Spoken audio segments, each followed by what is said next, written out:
muchas gracias por esta invitación. Una vez más, gracias al profesor Fabián por estar presto siempre a propiciar estos espacios en los que podemos compartir esta opinión de la ciencia, las luces que la ciencia nos puede dar acerca de la presencia viva, real, de nuestro Señor en la Eucaristía. Entonces, estoy inmensamente, por lo tanto, agradecido por estar aquí con ustedes y también aprender mucho de ustedes. Sé que esto es parte de un proceso de aprendizaje en la liturgia eucarística. Y bueno, la liturgia eucarística es tan llena de... es tan profunda, ¿sí?, que esto es solo una parte de lo que concierne a entenderla. Pero es hermoso ver cómo nuestro Señor, cuando se manifiesta también a través de la ciencia para aquellos que quizás necesitan pruebas, pero también para reafirmar a aquellos que no necesitan esas pruebas. Entonces, les doy las gracias, estoy inmensamente complacido de estar aquí con ustedes y sin más preámbulos vamos a iniciar nuestra conferencia. Sagrada Eucaristía y milagros eucarísticos, una aproximación entre la ciencia y la fe. ¿Permite Dios pruebas científicas de su presencia real eucarística? ¿Puede la ciencia comprobar que Dios, Jesús, Cristo está presente en la Eucaristía? Son dos preguntas que vamos a hacernos y vamos a tratar de contestar en esta noche. Bueno, no tengo ningún tipo de conflictos de interés. Siempre mi conflicto de interés porque yo soy conferencista en todo el ámbito de la cardiología, también soy conferencista de la industria farmacéutica y doy este tipo de conferencias que tienen que ver con la ciencia y la fe, que es la razón del espíritu. Y para este tipo de conferencias nunca recibo ingresos. Entonces, lo hago porque es un compromiso para quien conoce y encuentra este tesoro, poder transmitirlo. Aquí, bueno, quisiera saber, aquí están algunos diciendo que tienen dificultades de conexión. Yo también he tenido algunas dificultades de conexión y les pido disculpas porque he estado un poco atrasado, pero precisamente ha sido resultado de esas dificultades de conexión que he tenido en la noche de hoy. Pero que quisiera saber si me escuchan bien y si las diapositivas están pasando correctamente. ¿Escuchamos bien? Doctor, sí escuchamos bien. Sí, escuchamos. Perfecto, y las diapositivas están pasando. Sí. También la estamos viendo correctamente. Maravilloso, perfecto. Quiero contarles algo. Empiezo siempre diciendo que solo el 30%, según algunos estudios de los católicos, que son asiduos a la iglesia y a las diferentes celebraciones que tenemos dentro de la Iglesia Católica, solo el 30% estamos completamente seguros y reconocemos a Jesús en su cuerpo, alma y divinidad dentro de la Eucaristía o en la Eucaristía. Eso es bien llamativo y por lo tanto lo que yo estoy haciendo esta noche es poniendo una serie de información, de evidencia sobre la mesa para que cada uno tome lo que a bien considere es lo más importante. No con el propósito de convencer, sino con el propósito de mostrar. Esa es nuestra tarea, mostrar esta evidencia y vamos a hacerlo de una manera cronológica. Los hechos están descritos de la siguiente forma. En la década de los 90, en Buenos Aires, Argentina, exactamente en 1999, fue llamado el doctor Ricardo Castañón Gómez, aquí presente en la ilustración, invitado por el padre Eduardo Graham, párroco de la parroquia de Santa María de Buenos Aires, a observar dos hostias consagradas que habían presentado efusión rojiza. Quiero explicarles algo. Vamos a comenzar a hacer un recuento de los hechos como efectivamente los hizo el investigador cuando comenzó, sin saber cuál era el resultado, porque precisamente para eso se inicia una investigación. Las investigaciones se inician por una pregunta, ¿sí? Que es la pregunta de investigación. Se trazan unos objetivos y se diseña una metodología para poder responder a esa pregunta, y la pregunta era ¿por qué unas hostias que habían sido consagradas habían tenido una efusión rojiza? Una fue en 1992 y la otra en 1996. Bien. La efusión de 1992 fue el 8 de mayo de 1992 y aquí podemos observar que fue roturada la muestra del 8 de mayo de 1992, pero que esta muestra se comenzó a investigar el 5 de octubre de 1999, ya habían pasado 7 años. Y lo que había quedado de la hostia consagrada era un material que podríamos, digamos, describirlo como una estructura muy parecida a una costra. Recordemos, por ejemplo, cuando nos lesionamos la piel y luego de esa lesión en la piel aparece una costra que recubre la piel. Bueno, esa es más o menos la descripción de lo que hemos podido observar y analizar estos especímenes. Y la otra efusión fue el del 18 de agosto de 1996. De esta efusión del 18 de agosto de 1996 tenemos la descripción del sacerdote, quien es interrogado de cuáles fueron los hechos. El domingo 18 de agosto de 1996 me encontraba celebrando la misa de las 19 horas en la parroquia Santa María. Cuando terminé de dar la comunión, se me acercó una señora y me dijo que había una hostia en un candelabro que está al pie de un Cristo de madera que está en una nave lateral del templo. ¿Por qué la descripción? Porque precisamente dentro de la metodología investigativa hay que buscar el detalle para corroborar también la veracidad de los hechos. Inmediatamente le di mi copón a un ministro de la Eucaristía y me dirigí al Cristo, donde encontré una hostia en un pequeño candelabro de bronce que no tenía vela. La tomé en mis manos y me dirigí al altar, donde pude verla con más luz, y decidí no consumirla, pues estaba un poco sucia en los bordes. Abro paréntesis. Cuando una hostia consagrada, ahora estamos hoy en un ambiente de personas que están profundizando en su conocimiento acerca de la liturgia eucarística.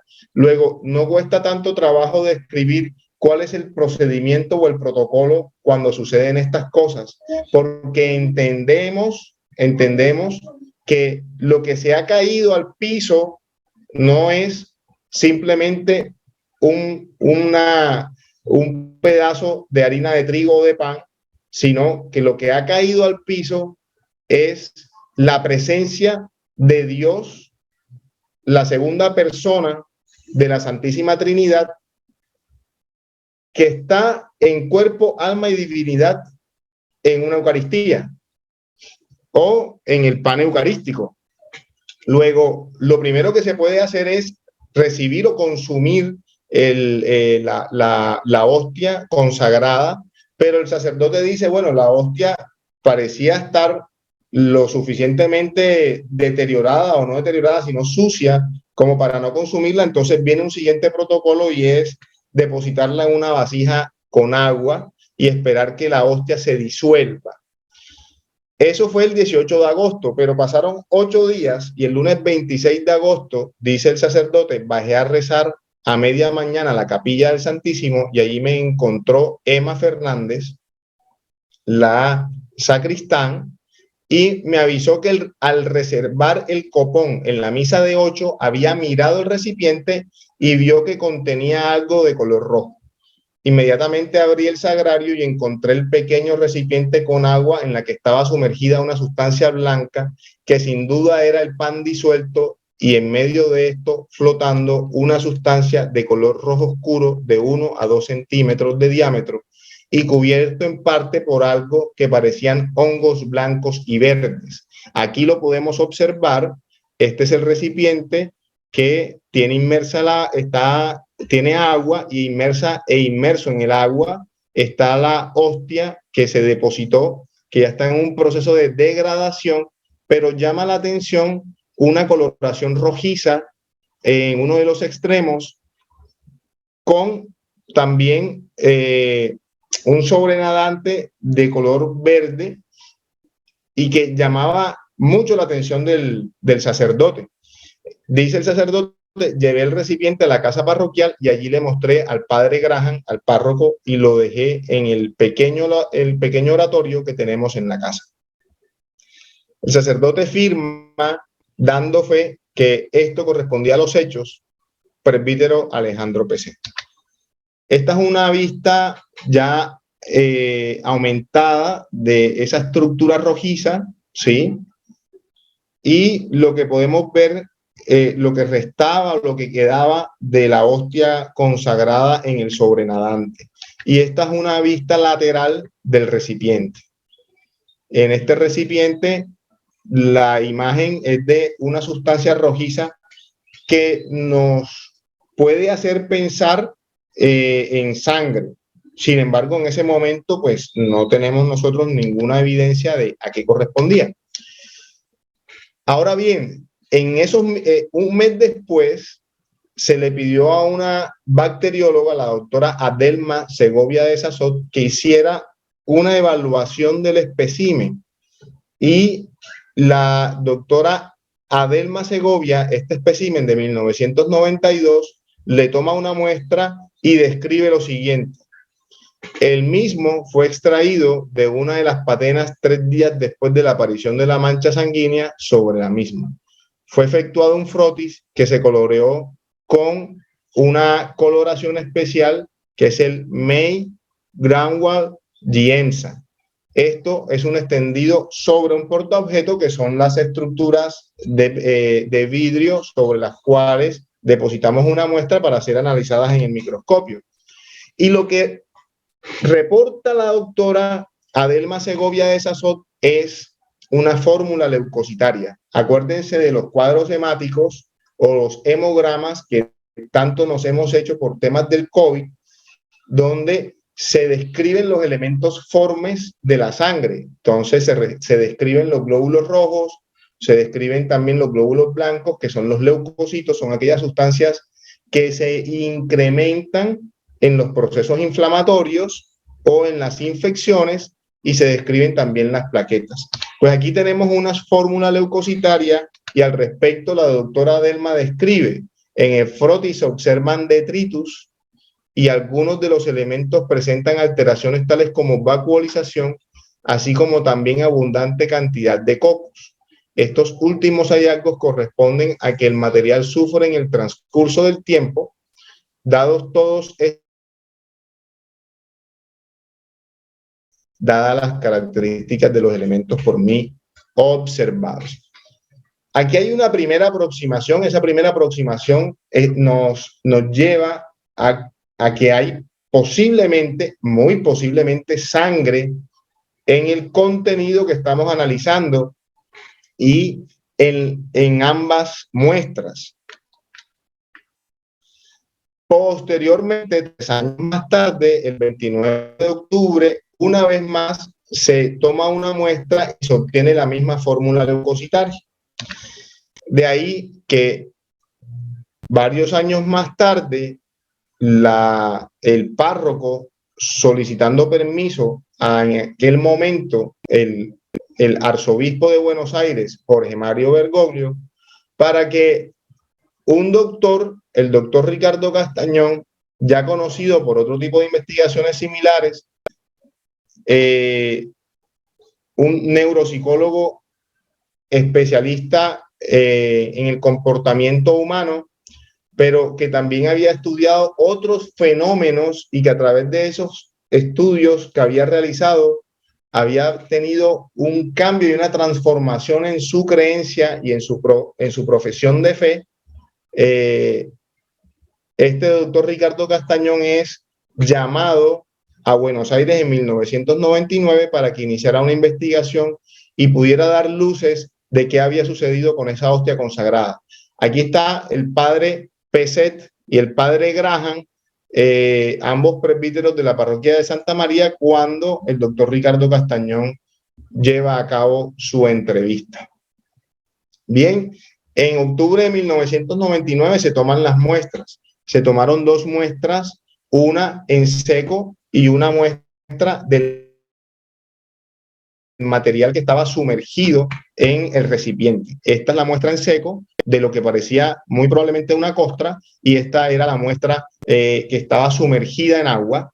Hay que aclarar que para esta toma de muestras no se utilizaron sustancias preservantes que permitieran la conservación de las diferentes estructuras. Y aquí se utilizó simplemente un recipiente de plástico y acá otro recipiente de plástico en agua.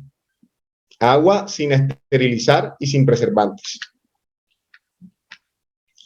Esas muestras posteriormente se llevaron, ¿me siguen ahí? Todo perfecto, las diapositivas están pasando y se me escucha perfecto. Sí, correcto. Bueno, muy bien. Estas muestras se enviaron a un laboratorio forense en San Francisco, California, Estados Unidos, el 21 de octubre de 1992. Yo quiero hacer énfasis en que una muestra era de 1992, o sea, transcurrieron 7 años, y otra muestra fue de 1996, luego habían transcurrido 3 años. Aquí está el rótulo de cada una de ellas. La evidencia número 1, material seco en un recipiente de plástico, tapa roja, rotulado. Y evidencia número 2, material líquido, nuevamente en un recipiente de plástico, tapa roja, rotulada. Viene el primer resultado procedente de este laboratorio de analítica forense, que es emitido en octubre de 1999, encontrando por primera vez en estas muestras una baja cantidad de ADN humano, pero que ese ADN humano no pudo ser replicado o amplificado a través de la reacción en cadena de la polimerasa, que es la PCR. Miren qué interesante, porque se detectó que lo que ahí contenía era ADN humano, pero ya 7 años atrás y 3 años atrás, una bacterióloga había descrito que había encontrado sangre humana. Ahí nacen muchas preguntas. Uno, si ahí hay sangre, además de ese contenido sanguíneo, ¿de dónde procede esa sangre? Y si hay además otras estructuras que de donde sale el ADN humano, ¿qué tipo de estructuras serían las que se podrían encontrar ahí? Eso obviamente despierta el interés en el investigador, y luego de identificarse ese ADN humano, el 3 de marzo deciden llevar estas muestras donde el patólogo forense Robert Lawrence. El doctor Robert Lawrence, el 9 de marzo del año 2000, recibe las muestras de un informe el 14 de marzo, donde describe que es probable que lo que se estaba observando fuera material queratótico y paraqueratótico. Esto quiere decir muestra externa de la piel con células inflamatorias. Claro, aquí cambia un poco el concepto, porque tendríamos que entrar a evaluar si esto es piel, de quién es la piel. Y si no es piel, qué es lo que estamos viendo en este tejido. Por eso deciden llevar las muestras a Italia, donde el doctor Eduardo Linoli, en junio de 2001. Pero el doctor Eduardo Linoli, un experto forense italiano que estudió el milagro eucarístico de Lanciano, dice: yo no identifico epidermis, es decir, yo no identifico piel, lo que yo estoy identificando es probablemente tejido cardíaco, el mismo tejido cardíaco del milagro eucarístico de Lanciano. Esto, una vez más, queridos hermanos y hermanas, cambia necesariamente todo el concepto de lo que se venía investigando, porque ya no solo tenemos ADN humano, sino que tenemos una serie de tejidos, una serie de células que podrían estar relacionadas con el corazón y no con la piel. Por eso viajan a Sydney con el doctor John Walker, y el doctor John Walker toma unas nuevas fotografías electrónicas, microscopía electrónica, y encuentra una serie de fibras, ¿sí?, que semejan el tejido muscular, y además una serie de infiltrados inflamatorios leucocitarios. Cuando se encuentra esto y se define que se aprecian miocitos, que son las células cardíacas, y que esos miocitos además contienen unos núcleos con infiltrado leucocitario, estamos ante una alta probabilidad de que lo que estamos viendo sea tejido cardíaco.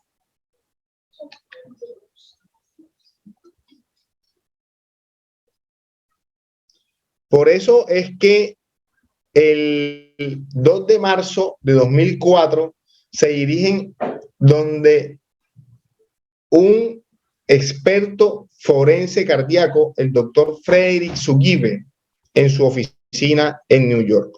Revisemos de una manera muy corta quién es este doctor Frederick Thomas Zugibe, médico forense. Fue el jefe forense del condado de Rockland, New York, desde 1969 a 2002. Uno de los expertos forenses más destacados de los Estados Unidos, con educación en diferentes universidades de los Estados Unidos, como la Universidad de Virginia Occidental, San Francisco College, Universidad de Columbia y Universidad de Chicago, y ponente de múltiples textos de educación, pero uno de estos textos o varios de estos textos fueron suscitados después de su encuentro con estas muestras, y es el análisis forense de la crucifixión de Jesús y la disección de una muerte. ¿Qué observó el doctor Frederick Zugibe? Yo no quiero, una vez más, describir directamente lo que yo estoy observando. Yo quiero mostrarles lo que este experto forense describe en su informe final. ¿Qué describe el doctor Frederick Zugibe? Describe: las tiras contienen tejido cardíaco, evidencia cambios degenerativos del tejido miocárdico, pérdida de las estrías de las fibras musculares, un núcleo picnótico y agregados leucocitarios. Ahora, mis queridos, yo voy a traducir en unas palabras que todos podamos comprender en caso de que no estemos familiarizados con esta terminología, un poco más de tipo técnica científica. Esto que ustedes observan a mi derecha y que estoy señalando con el cursor son tejido cardíaco, fibra miocárdica, es decir, la unidad estructural y fundamental del corazón. Pero esta unidad estructural y fundamental del corazón, que es una fibra miocárdica, son las que permiten que haya contracción y de esa manera nuestro corazón pueda bombear el fluido sanguíneo. Pero esta fibra miocárdica no es una fibra miocárdica normal, es una fibra miocárdica lesionada, con disrupción en su membrana, con ruptura de unas conexiones que se llaman discos intercalares y unos núcleos picnóticos, que cada célula tiene un núcleo celular, y ese núcleo de la célula se encuentra en proceso de destrucción, al igual que es característico de una célula que está en un proceso de muerte, ¿sí? Con vacuolización de las mismas. Además, hay un infiltrado leucocitario polimorfonuclear, que quiere decir que hay un tipo de neutrófilos, perdón, hay un tipo de glóbulos blancos que se denominan neutrófilos y son, como quien dice, la primera línea de defensa del cuerpo cuando hay una lesión o hay una agresión. Entonces, esto lo que quiere decir es que este tejido cardíaco estaba inflamado, producto de lo que lo había lesionado. ¿Qué más dice el doctor Frederick Zugibe? Que la direccionalidad de las fibras miocárdicas, de las células del tejido cardíaco, del músculo del corazón, podría ubicarnos en el sitio exacto de donde proceden las fibras. Entonces, estamos hablando de que un anatomopatólogo forense puede, con una información que es producto de un análisis microbiológico, decirnos que este es un tejido cardíaco que había sufrido lesiones, pero que además, con la direccionalidad de las fibras, podía acercarse al sitio relativamente cercano a la válvula mitral donde muy probablemente procedía la muestra. Y además confirma que estos cambios degenerativos eran concomitantes a un reciente ataque cardíaco, infarto agudo del miocardio. Obvio, esto cambia un poco las cosas porque estamos hablando, claro, de unas muestras, unos especímenes que vienen siendo estudiados desde el año 1999, pero ya estamos en el año 2005, tienen 6 años de ser estudiados, pero que los sucesos ocurrieron en el año 1992 y 1996. Eso quiere decir que para uno de estos ya habían transcurrido por lo menos 12 años, ¿sí? Y para el otro habían transcurrido 9 años. Pero encontramos fibra miocárdica, tejido cardíaco, que se puede evaluar, pero que estas muestras no habían sufrido ningún tipo de proceso de conservación. Además, las células inflamatorias, los neutrófilos, estaban intactos. Pero el doctor Frederick Zugibe desconocía la procedencia de la muestra. Y como este doctor evaluaba, era un patólogo forense, evaluaba cadáveres, él se sorprende con los hallazgos y le dice a Ricardo Castañón: doctor, usted me tiene que explicar por qué este tejido, que aparentemente es de un cadáver que no ha sido preservado, tiene características dinámicas, de vitalidad, porque estamos hablando de un cadáver, pero ¿por qué llegan estas células inflamatorias a este tejido? Y hablamos de un infarto del miocardio de días de duración. O sea que esto no podía tener más de una semana de evolución si estuviéramos analizando una muestra de un ser humano como el que común y corriente está acostumbrado los patólogos a examinar. Entonces el doctor Ricardo Castañón le dice: doctor, no es lo que usted está pensando. Yo le quiero decir que esta muestra procede de una hostia consagrada. Aquí es cuando nosotros vemos que este tipo de conocimiento, a aquella persona cuya mente está lo suficientemente abierta para asimilarlo, para comprenderlo, para hacerlo suyo, genera una transformación en el interior de la persona que lo lleva a otro tipo de conocimientos y a profundizar en el conocimiento de Dios presente en la Eucaristía. Ahora, este anatomopatólogo también describe las posibles causas de este infarto agudo de miocardio. Y dice, ha podido ser debido a una obstrucción de una arteria que suple nutrición y oxígeno a esa área del músculo cardíaco. La obstrucción puede ser el resultado de una esclerosis arterial o trombosis coronaria o un severo golpe en el pecho a la altura del corazón. Entonces analiza que este espécimen y estas estructuras miocárdicas que aquí estamos analizando, que estamos observando, podrían ser resultado de un infarto agudo de miocardio, producto de una obstrucción de una arteria o de la oclusión de la arteria o producto también de un traumatismo severo a nivel del tórax. Esto me hace pensar que toda esta información y todo este conocimiento llevaron al doctor Frederick Zugibe posteriormente a lanzar un libro que se llama Análisis Forense de la Crucifixión de Jesucristo. Y también quiero decirles que efectivamente yo soy cardiólogo, ecocardiografista y me dedico a analizar el corazón todos los días y casi que a diario vemos tejido cardíaco después de un infarto agudo de miocardio, como ustedes ven. Está un poco lenta la imagen, pero es por la déficit de la conexión que tengo. Estoy trabajando ahorita con el plan de datos porque se cayó la red. Pero esta zona que aquí está presente cerca de la válvula mitral, como ustedes están observando, esta es la válvula mitral.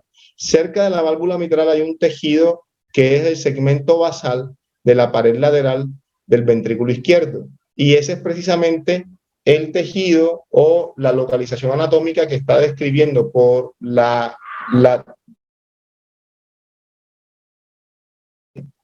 disposición de las fibras. Describe el doctor Frederick Zugibe, es posible que proceda de esa zona del corazón. Bien, esta es una estructura, es un esquema que nos muestra la estructura de la fibra miocárdica, que es una estructura en bota de pantalón, porque las diferentes fibras miocárdicas tienen que estar interconectadas para poder precisamente transmitir la actividad eléctrica y la contracción de una manera rítmica, de una manera sincrónica. Aquí tenemos los núcleos y aquí tenemos las estrías, que son las miofibrillas, que se han perdido en nuestro espécimen, que no es cualquier espécimen, estamos hablando del corazón de Jesús. Ahora,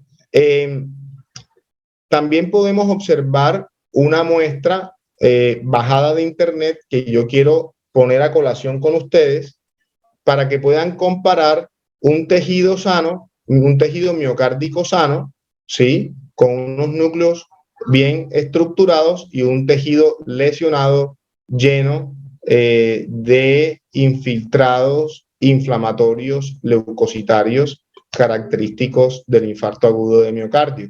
Y aquí también podemos observar nosotros los leucocitos polimorfonucleares. Esta es una imagen también bajada de internet para que puedan comparar el parecido con el infiltrado polimorfonuclear producto de la muestra del Milagro Eucarístico de Buenos Aires. Bien, pero nosotros teniendo toda esta información quedamos con más preguntas, ¿cierto? Esas preguntas son: ¿cómo puede ser esto posible? ¿Sí? ¿Qué variables intervienen en un proceso de investigación que nos permiten a nosotros dilucidar qué es lo que ha podido estar pasando? El doctor Ricardo Castañón analiza esto de la siguiente manera: cuando nosotros estudiamos lo que ocurre en la consagración, podemos analizar tres variables intervinientes. Una, el sacerdote. Dos, el pan y el vino. Y tres, la invocación al Espíritu Santo con las palabras de nuestro Señor Jesús. Hablemos un poco del sacerdote. El sacerdote preside la Eucaristía en persona de Cristo, in persona Christi. Dice el Catecismo de la Iglesia Católica que el ministerio de los presbíteros, por estar unidos al orden episcopal, participa de la autoridad con la que el propio Cristo construye, santifica y gobierna su cuerpo. Que el sacramento del orden sacerdotal, mediante la unción del Espíritu Santo, marca a los sacerdotes con un carácter especial, y es que pueden actuar como representantes de Cristo, cabeza. Ahora pasemos a la siguiente variable: el pan y el vino son las sustancias. Pan y vino, fruto del trabajo del hombre, que por las palabras de Jesús y por la invocación del Espíritu Santo, a través de un misterio que se denomina transubstanciación, este pan se convierte en el cuerpo y este vino en la sangre de nuestro Señor Jesucristo a través de un proceso denominado epíclesis. Ahora bien, el sacerdote solo ora e invoca al Espíritu Santo, no necesariamente cree, porque debemos saber que muchos de los milagros eucarísticos que hemos estudiado en el pasado han sido producto de la duda del propio sacerdote. Luego, no se necesita que el sacerdote crea en lo que está ocurriendo para que ocurra. Entonces, el sacerdote únicamente ora, invoca al Espíritu Santo para que por su poder, el poder del Espíritu Santo, el pan se convierta en carne y el vino en sangre, la carne y la sangre de nuestro Señor Jesucristo, como resultado de un proceso denominado transubstanciación y de un momento denominado epíclesis, donde el Espíritu Santo baja sobre los especímenes, sobre el pan y el vino, y los transforma. Ahora bien, de variables espirituales, como el sacerdote, el pan y el vino, que son unas variables que también podríamos llamar físicas, pero lo que sucede en el pan y el vino no es un proceso físico, no es un proceso material, es un proceso espiritual, donde hay el cambio de la sustancia, pero no de la materia. Por eso es que se considera que el pan y el vino son parte de la variable espiritual.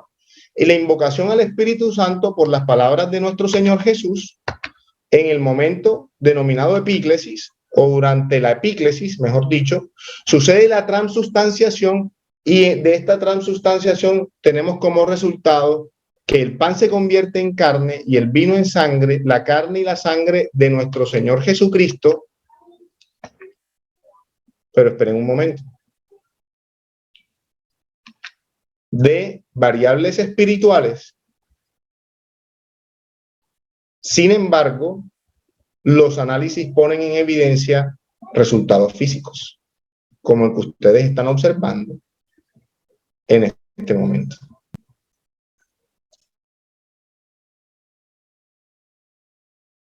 Qué pena con ustedes, tuve que resolver algo acá, pero seguimos. De variables espirituales,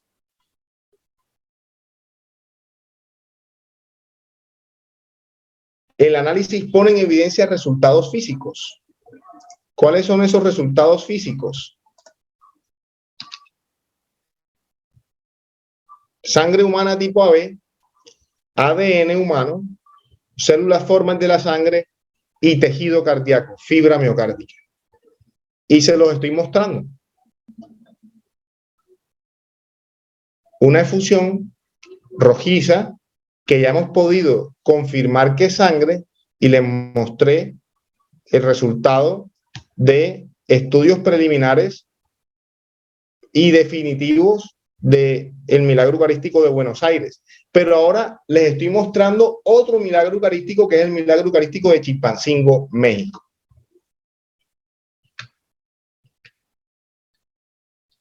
Eso quiere decir que la transubstanciación es verdadera, porque su presencia no es solo figura, es real porque su presencia no es por fe subjetiva, y es sustancial porque la presencia del Señor en la Eucaristía no es meramente virtual, sino que es el mismo ser de su cuerpo y sangre que se asumió en la encarnación, el que encontramos en las hostias consagradas. Así fue como Santo Tomás de Aquino expresó e hizo la distinción entre ser natural del cuerpo de Jesús y el ser sobrenatural del mismo, presente bajo las especies consagradas.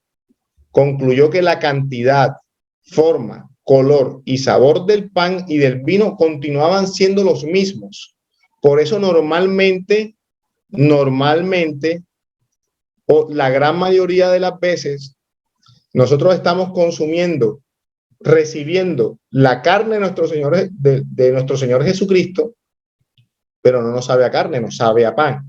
Porque en todo caso, la forma, el color y el sabor del pan y del vino continúan siendo los mismos, aunque toda sustancia del pan y el vino hayan sido transformadas en la sustancia del cuerpo y sangre de nuestro Señor Jesucristo, y por eso recibe el nombre de transustanciación. Y la ciencia nos los puede demostrar, la ciencia nos los puede aclarar. Jesús dice, hijo, yo no hago, perdón,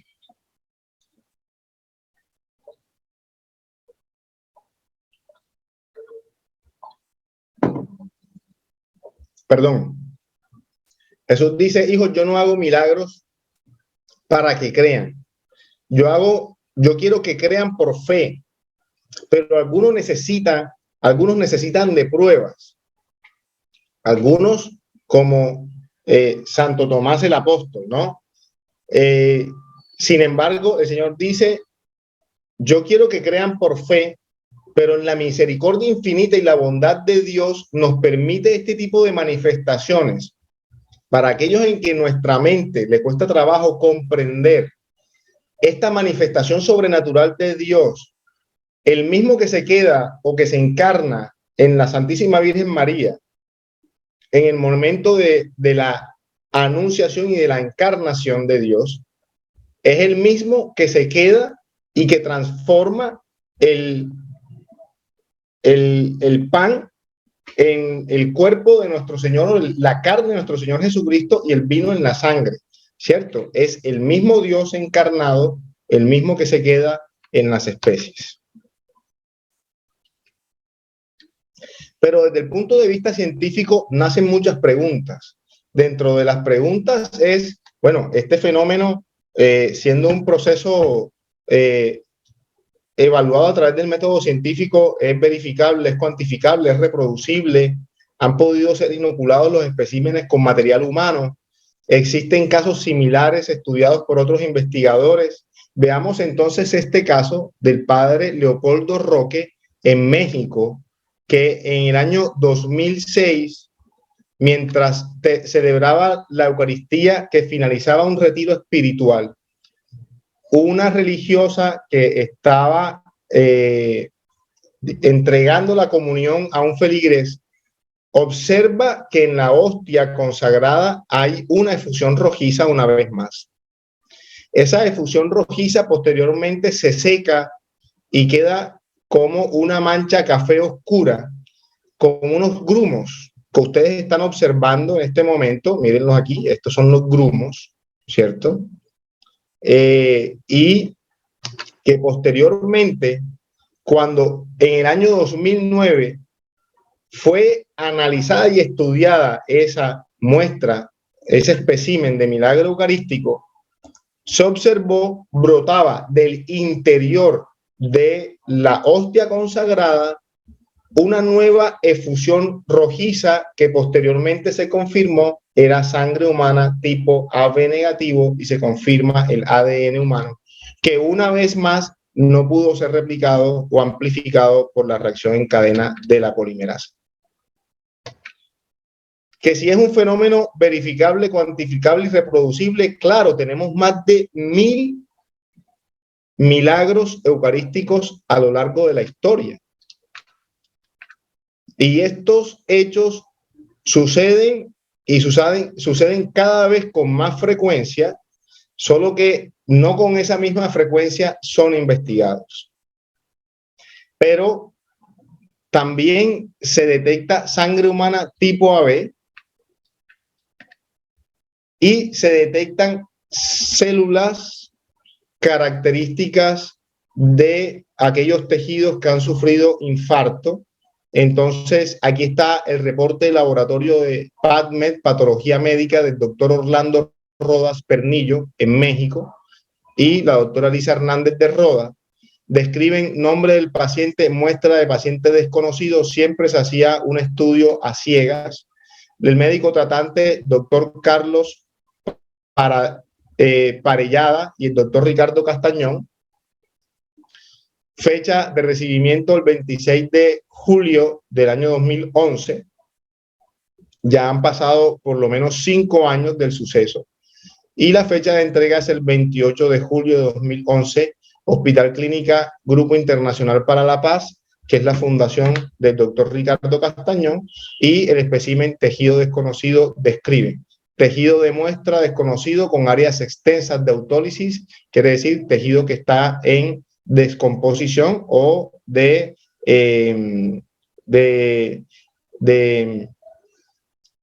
destrucción, con estructuras histológicas que sugieren células adiposas, que son estas células que ustedes pueden observar aquí, eritrocitos y una célula neutrofílica, un eosinófilo y un macrófago fagocitando lípidos y estructuras fibrilares.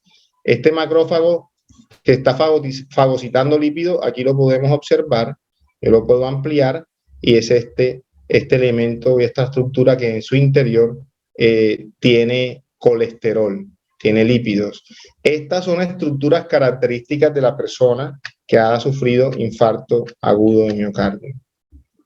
Pero por otro lado se encuentran estas fibras que una vez más son fibras cardíacas con núcleos pignóticos, y miren que se repite Lanchano, Buenos Aires, México.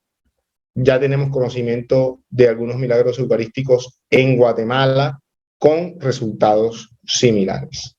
Entonces miren, año 2006, con una efusión rojiza muy clara.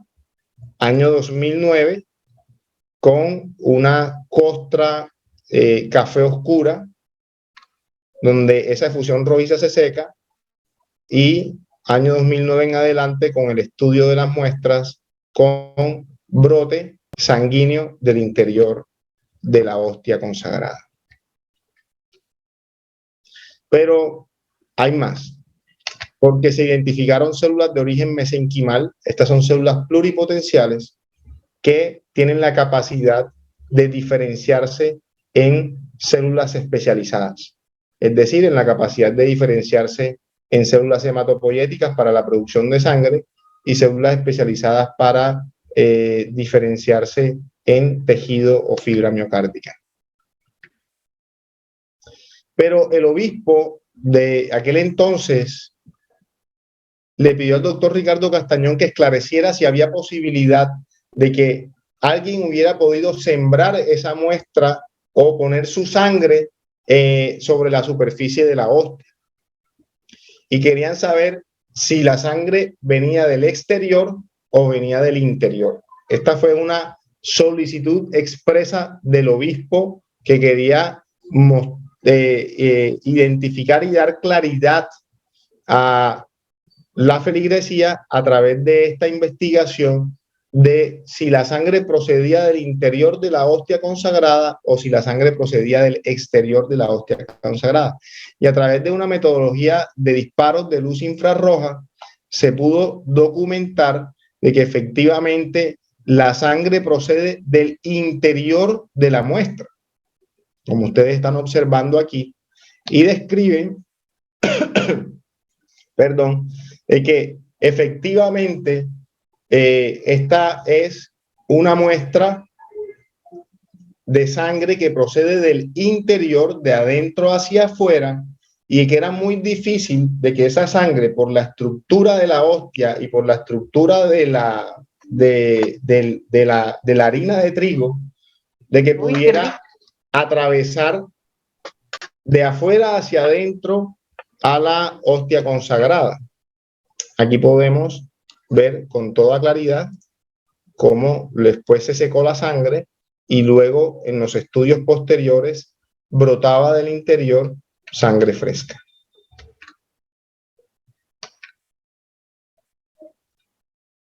Existen casos similares estudiados por otros investigadores. Bueno, tenemos el caso de Lanciano, Italia, donde, como ya les he dicho, la muestra fue evaluada y estudiada por el doctor Eduardo Linoli. Él encontró también tejido cardíaco y fibra miocárdica en una hostia que en el siglo VIII se convirtió literalmente en sangre y que el vino se convirtió en copones de sangre coagulada y que, aunque tienen diferente tamaño y diferente morfología, todos tenían exactamente el mismo peso.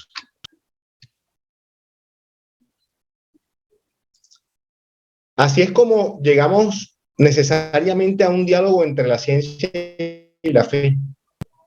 Quiero traerles a colación esta carta encíclica, Ciencia y Fe, de nuestro santo Papa Juan Pablo II. La fe y la razón son como las dos alas con las cuales el espíritu humano se eleva hacia la contemplación de la verdad. Dios ha puesto en el corazón del hombre el deseo de conocer la verdad y, en definitiva, de conocerle a él, para que, conociéndolo y amándolo, pueda alcanzar también la plena verdad sobre sí mismo. ¿Puede la ciencia probar la presencia de Cristo en la Eucaristía? ¿Permite Dios pruebas científicas de su presencia real eucarística? Sabemos pues que la ciencia puede demostrar que la existencia de Dios no va en contra de la razón. Sin embargo, la ciencia no da la fe, porque la fe solo la da Dios, es una gracia. Y como dice la palabra de Dios, aquellos que el Señor ha llamado a conocer es a quien le muestra esta verdad. Pienso que todos estamos llamados a tener este conocimiento, pero no todos los corazones están abiertos para asimilar este conocimiento. Y eso es probablemente lo que hace la diferencia. Está escrito, por lo tanto, después tomó el pan en sus manos y, habiendo dado gracias a Dios, lo partió y se lo dio a ellos, diciendo: esto es mi cuerpo entregado a muerte en favor de ustedes. Hagan esto en memoria mía. Lo mismo hizo con la copa después de la cena, diciendo: esta copa es la nueva alianza confirmada con mi sangre, la cual es derramada en favor de ustedes. Carne y sangre. Porque mi carne es verdadera comida y mi sangre es verdadera bebida. Lo dijo literalmente. El que come mi carne y bebe mi sangre vive unido a mí y yo vivo unido a él.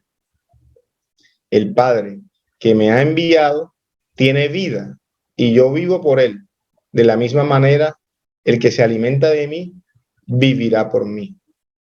Este vocablo etimológicamente procede del griego sarcos y precisamente todas las estructuras que tienen que ver con las organelas citoplasmáticas al interior de una fibra miocárdica tienen ese prefijo. Entonces se denomina retículo sarcoplásmico, por ejemplo.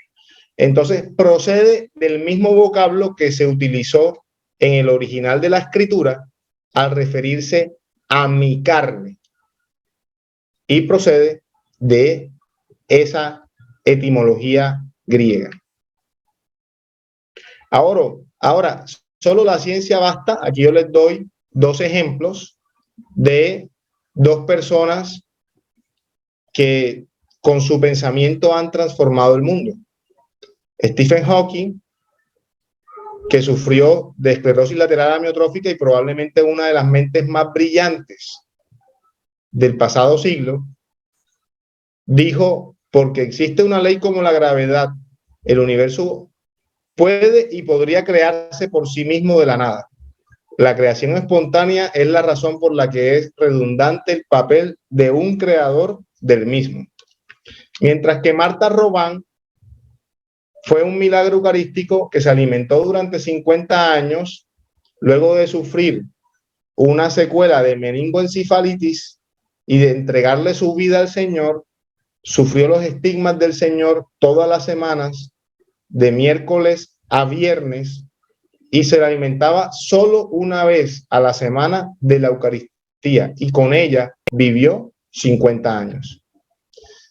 Martha Robin, a su vez, creó los foyers de charité en el mundo, lugares, casas, donde hoy se encuentran miles y millones de personas con la presencia de Jesús en su vida y transforma las vidas. Una de esas vidas es esta que está aquí conversando con ustedes.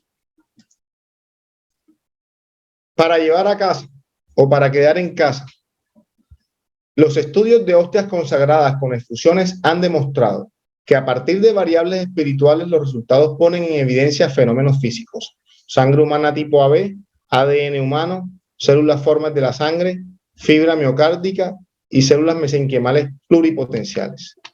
Aquí está la evidencia. Yo la pongo sobre la mesa para que ustedes puedan tomar una decisión al respecto.